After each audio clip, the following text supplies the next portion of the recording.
17 दिनों से finance account assistant उम्मीदवार हैं सड़कों पर। कहां गए उनके कीमती साल और वो पैसे जो बड़े सरकारी खाते में? क्यों लग रहा है इतना वक्त इंसाफ में? क्या होगा मुस्तकबिल जम्मू कश्मीर के नौजवानों का? देखिए ये रिपोर्ट।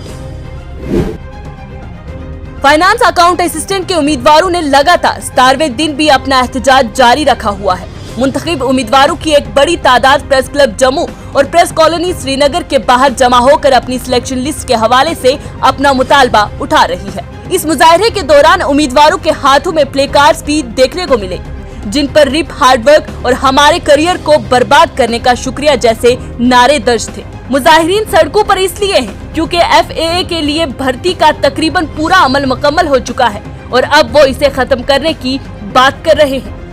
इन उम्मीदवारों का कहना है कि हुकूमत को भर्ती के अमल पर सवाल उठाने में इतना वक्त क्यों लगता है। एहतजाज कर रहे बच्चों का ये भी कहना है कि वो तहकीकात के खिलाफ नहीं है, लेकिन इंतजामिया को वक्त का पाबंद होना चाहिए। लेकिन तहकीकात और मुबैना घोटालों के नाम पर मुस्तहिक उम्मीदवारों के हकूक को पामाल किया जा रहा है। हाल ही में ही सर्विस सिलेक्शन बोर्ड की जानिब से 772 मजीद पोस्टरों का ऐलान किया गया है, लेकिन नौजवान परेशान हैं। परेशानी की वजह ये है कि इन उम्मीदवारों को लगने लगा है कि इम्तिहान देने के बाद जब सिलेक्शन लिस्ट आएगी तो फिर से कोई स्कैम ना हो। ये स्कैम लफ्ज अगर आप हैशटैग सर्च करेंगे FB, ट्विटर या व्हाट्सएप पे तो ये हैशटैग ट्रेंडिंग पे आपको मिलेगा, हैशटैग JKSSP स्कैम रो। और ये अब आम सी बात हो गई है कि JKSSP की जितनी भी तकरारियां होती हैं उसमें कहीं ना कहीं स्कैम निकल कर सामने आ जाता है। इस मामले पर इंतजामिया को नजरसानी करनी चाहिए क्योंकि जम्मू कश्मीर के मुस्तकबिल के लिए ये एक बहुत बड़ा खतरा है। अगर इस तरह के स्कैम निकलते रहेंगे तो जम्मू कश्मीर के बच्चों का मुस्तकबिल मुकम्मल तौर पर तबाह हो जाएगा। आज इसको स्कैम बोल रहे हैं, कल ये यहाँ के नौजवानों के लिए डिजास्टर बनकर सामने आ सकता है अगर इस पर रोक न लगाई गई।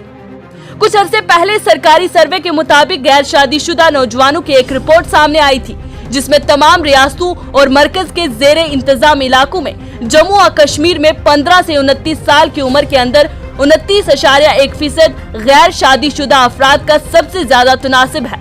तो इसकी सबसे बड़ी वजह अगर देखें तो बेरोजगारी है, क्योंकि यूथ को लगता है कि घर का खर्चा वो नहीं चला पाएंगे, परिवार को पाल नहीं सकेंगे और इससे बच्चे डिप्रेशन में जा रहे हैं, माहौल खराब हो रहा है, ज़हनी तौर पर नौजवान कमजोर हो रहे हैं।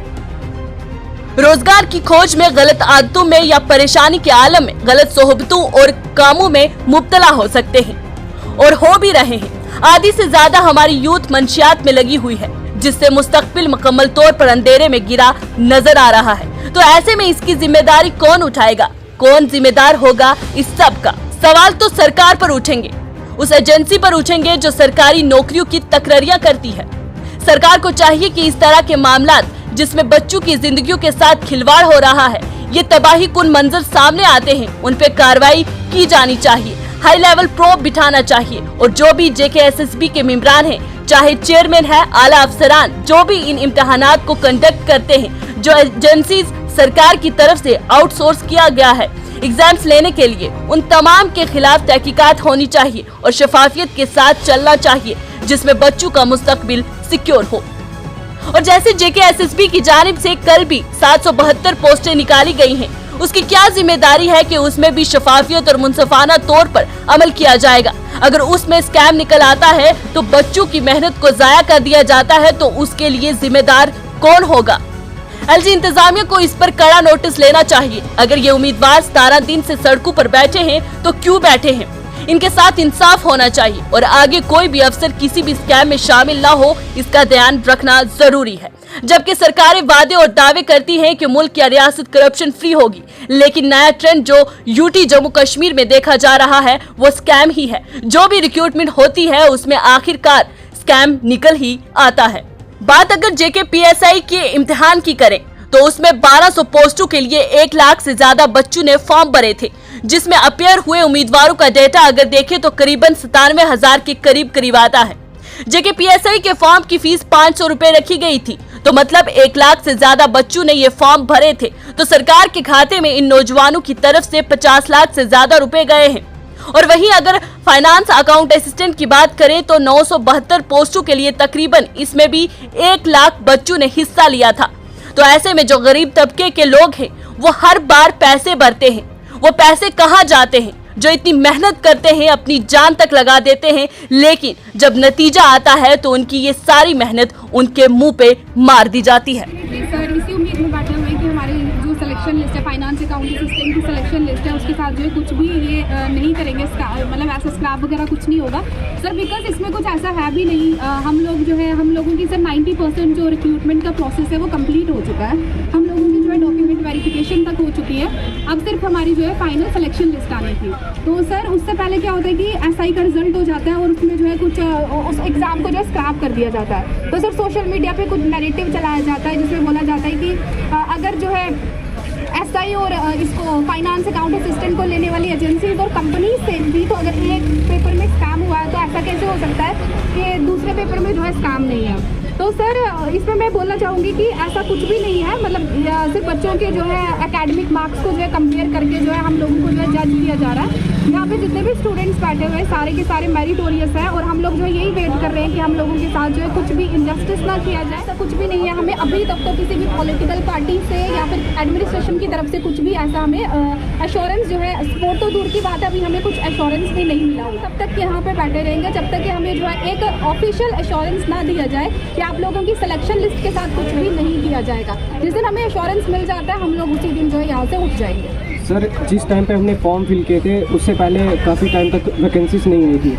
तो हमने पीए के एग्ज़ाम भी दिए हैं और उस टाइम पे हम बहुत ज़्यादा अपसेट थे कि हमने उसकी तैयारी नहीं की। तो जब एफए के फॉर्म लगे तो हम खुश थे कि अभी एक और मौका मिला हमें और हम इसके लिए अप्लाई करेंगे। तो उम्मीद थी कि हम इसमें क्लियर कर लेंगे और पहली बार किसी एग्ज़ाम के लिए प्रेपरेशन की थी। डर भी लग रहा था कि होगा या नहीं, लेकिन जब हुआ तो बड़ी खुशी हुई। और उसके बाद जब ये सब अल्टरनेटिव इन्होंने जो भी नैरेटिव चलाया हुआ है सारा, उसके बाद सर हम यहाँ पे बैठे हुए हैं। सर हम स्टूडेंट्स हैं, हमने यूनिवर्सिटी ये कॉलेज लाइफ देखी है, हमें नहीं पता था सर कि जो बाकी सब चीज़ें क्या चल रही हैं। आज 16-17 दिन हो गए हमें यहाँ पे बैठे हुए और हमें समझ आ रहा है सर कि दुनिया कितनी जालिम है। प्रॉब्लम तो नहीं की है, यहाँ पे ऐसे लोग हैं जिनकी एज निकल चुकी है, पेरेंट्स आए हुए हैं, पेरेंट्स जो थे जिन्होंने फॉर्म अप्लाई किया हुआ है। सर 16, 17 साल से लोग फॉर्म भर रहे हैं। अब उनको फाइनली कभी क्लियर, उनका एग्ज़ाम क्लियर हुआ तो एक उम्मीद जागी होगी। एक फैमिली पर्सन के लिए बहुत मुश्किल होता है सर ये सब, लेकिन जब उनके मन में ये उम्मीद जागी और फाइनली अब ये बोलते हैं कि स्क्रैप कर देंगे, तो सर उनके ऊपर क्या बीती होगी। आगे वो अप्लाई नहीं कर पाएंगे किसी फॉर्म के लिए, फिर से उसी लाइफ में उनको दोबारा जाना पड़ेगा। तो एक निराशाजनक लाइफ आगे बढ़ेगी। सर पहले मैं आपको बात क्लियर कर दूँ, जेके पीएसआई और फाइनेंस अकाउंट असिस्टेंट का कोई कंपैरिजन ही नहीं है। क्योंकि फाइनेंस अकाउंट असिस्टेंट की मैं बात कर रहा हूँ, क्योंकि इसलिए हम जहाँ बैठे हुए हैं मैं स्कैम की बात करूँ, यहाँ पे स्कैम है ही नहीं है। अगर कोई 2-3 बच्चे अगर आ जाते हैं तो उनको आप बाहर निकाल दीजिए। जहाँ तक आपने स्कैम की बात की मैं उस पर जवाब देता हूँ। सर 6 मार्च को हमारा एग्ज़ाम होता है और उसके बाद जेकेएसएसबी चेयरमैन क्या बोलते हैं कि फेयर एंड ट्रांसपेरेंट होती है। जो डीसी जो वहाँ सारे डिस्ट्रिक्ट है वो फेयर एंड ट्रांसपेरेंट होती है। फिर उसके बाद सर 22 अप्रैल को हमारा रिजल्ट आता है। वहाँ पे सवाल उठते हैं कि 2 सेंटर से बहुत सारे बच्चे होते हैं। जो शाम को जो चेयरमैन थे जेकेएसएसबी को क्लैरिफाई करते हैं, वहाँ से 1 बच्चा और दूसरे सेंटर से 2 बच्चे हैं। सर वहाँ पे बात खत्म हो गई। फिर बात होती है हमारी डॉक्यूमेंट वेरिफिकेशन की। डॉक्यूमेंट वेरिफिकेशन जो है 18 मई से शुरू होती है, वो 7-8 दिन चलती है। सर वहाँ पे भी ठीक रहता है। इसका मतलब ये हुआ हमारा जो प्रोसेस था 95% या 98% वो प्रोसेस तो फिनिश हो गया, फेयर एंड ट्रांसपेरेंट होता है। उसके बाद सर कहानी में ट्विस्ट आता है बीच में जेके पीएसआई का, जैसे आपने बोला सर वहाँ पे एलिगेशन थे, बहुत सारा कुछ था, हमने देखा उसको। पर LG Manoj Sinha ji, honourable lieutenant governor जी कहते हैं कि जेके पीएसआई को छोड़ के सारी रिक्रूटमेंट को फेयर एंड ट्रांसपेरेंट है। अगर वो सारी फेयर एंड ट्रांसपेरेंट है तो आप पहली बात तो स्कैम कह ही नहीं सकते उसको। तो हमारा यही सवाल है कि स्कैम नाम की कोई चीज़ है ही नहीं है। अगर सर अगर उनको लगता है कि इंक्वायरी करके देख लेते हैं, कोई गलती से ना आ गया हो, तो सर उसको हम वेलकम करते हैं मोस्ट। और सीबीआई की इंक्वायरी की छोड़िए सर, जो इंक्वायरी आपको अच्छी लगती है वो कीजिए। हमारी एक ही मांग है, जिस स्क्रैप पॉलिसी जो नई पॉलिसी है इसके हम खिलाफ हैं। और जहाँ तक ही अगर आप एग्जाम्पल सेट करना चाहते हो, वाकई आप करप्शन के खिलाफ हो, तो आप क्या कीजिए, अगर मैं बार बार वर्ड का इस्तेमाल कर रहा हूँ अगर, क्योंकि हमें तो नहीं लगता, हमें भी 17-18 दिन हो गए यहाँ बैठे हुए, यहाँ पे सर कुछ दांतरी नहीं है, इनकी मंशा पे सवाल उठते हैं। अगर कुछ होता अभी तक तो सामने आता ना, 18 दिन हो गए, अगर कुछ होता न्यूज़पेपर से या इनसे आता, तो मुझे नहीं लगता इसमें कुछ है। यदि कुछ होता तो जरूर सामने आता, ये सिलेक्शन लिस्ट हमें निकाल देनी चाहिए। जिन पे सवाल उठते हैं कि क्या इनके पास फंड की कमी तो नहीं है, क्या जी हमें चाहते नहीं थे, क्या इनका ये प्लान था? 972 बच्चों के साथ जो खेल रहे हैं इनको जवाब देना चाहिए, क्योंकि 99% तो आपका प्रोसेस कंप्लीट हो गया।